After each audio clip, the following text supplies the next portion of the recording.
When you start studying out the signs and wonders, the timing that God gives us, He gives us signs. He gives us, wonders. He tells us the days that it's going to be like the days of Noah, the times of Enoch. These are going to be the days it's going to take place. And watch and see what takes place. It's going to be before the wrath of God is poured out.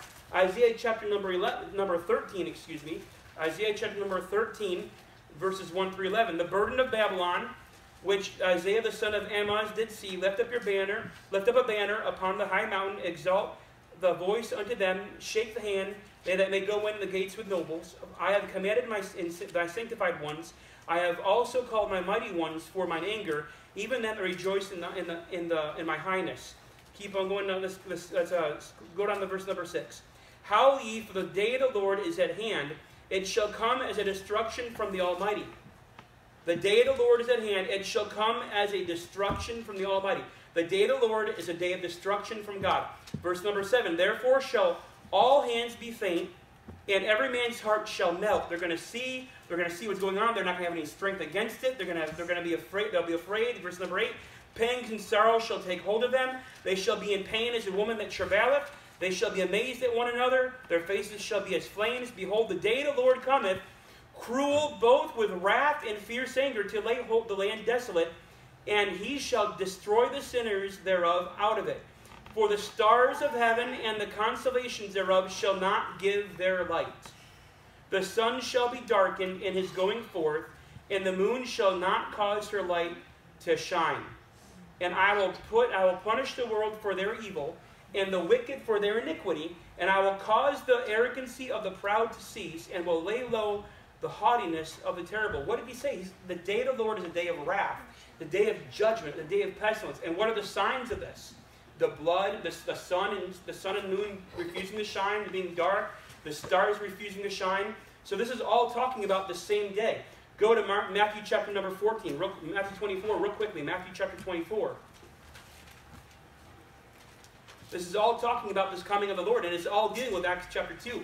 And I've never paid attention to it before because I kind of skipped through it, because there's a lot of, it's just going through it, want to get to the end part of it. But I've missed it so many times in my life. Matthew chapter 24, in verse number 29. Immediately after the tribulation of those days shall the sun be darkened, and the moon shall not give her light. When does it happen? It happens immediately after the tribulation. Immediately after the tribulation, this takes place. The sun is darkened. The moon shall not give her light. It's clouded. It's darkened. The stars shall fall from heaven, and the powers of heaven shall be shaken. And then shall appear the sign of the Son of Man in heaven. And then shall all the tribes of the earth what? Mourn. Just like it said, just like we read in Isaiah. They're going to melt with their hearts are going to melt within them. And they shall see the Son of Man coming in the clouds of heaven with power and great glory. Well, when does that take place? In verse number 31, and he shall send his angels with a great sound of a trumpet, and they shall gather together his elect from the four winds, from one of heaven to the other. So when does this take place? It takes place after the tribulation. After the tribulation, the sun and the stars and the moon are going to darken. They're going to fall from heaven. The stars are going to fall from heaven. Then Christ is going to come for the elect. That's when Christ comes for his redeemed. That's when Christ comes for the believers. It's the same day. Go to Revelation chapter number 6. You can find that same passage, the same happenings in Mark chapter 13, Luke chapter 23. These all deal with the day of the Lord and His coming. It's the same day, but different events. The same day, but different events. It's not the same event in different days. It's the same day in different events. So you find over in Revelation chapter number 6, when does this take place? Well, Revelation is a good timing of it all. Revelation chapter number 6. It would help if I'm in Revelation, not Hebrews.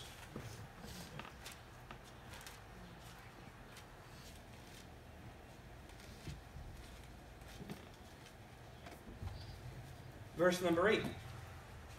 And I looked, and behold, a pale horse, and his name that sat on him was Death, and hell followed with him.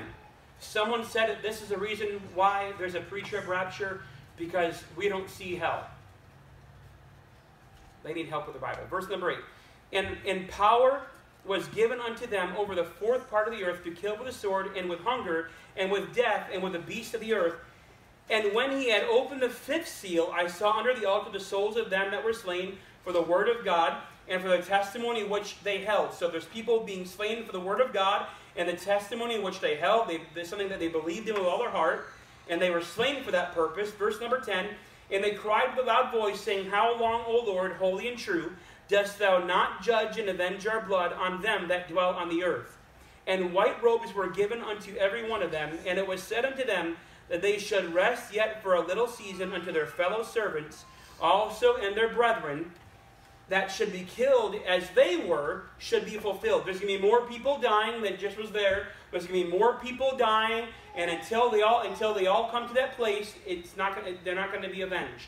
Verse number 12, and I beheld when he had opened the sixth seal, and lo, there was a great earthquake, and the sun became black as sackcloth of hair, and the moon became as what? Blood. The sun is darkened, the moon refused to shine, it's darkened, and the stars of heaven fell into the earth, right? Even as a fig tree casts her untimely figs, when she is shaken of a mighty wind. When does this happen?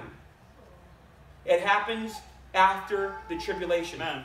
Go down to chapter number 7 and verse number 9. After this I beheld, and lo, a great multitude which no man could number, of all nations and kindreds and people and tongues, stood before the throne and before the Lamb, clothed with white robes and palms of their hands. These are them. It says, these are them, that, in verse number 13. And one of the elders answered and saying unto me, What are these which are arrayed in white robes? And whence came they? And I said unto them, Sir, thou knowest. And he said unto me, These are they which came out of what? Great tribulation, and have washed their robes and made them white in the blood of the Lamb. When did this take place? It took place after the sixth seal. It happened after the tribulation. The only time in history that hasn't happened yet, when the sun and moon are dark, and the stars fall from heaven, and there's darkness, and there's an earth, and the heavens are shaken. This has not happened yet, but it will.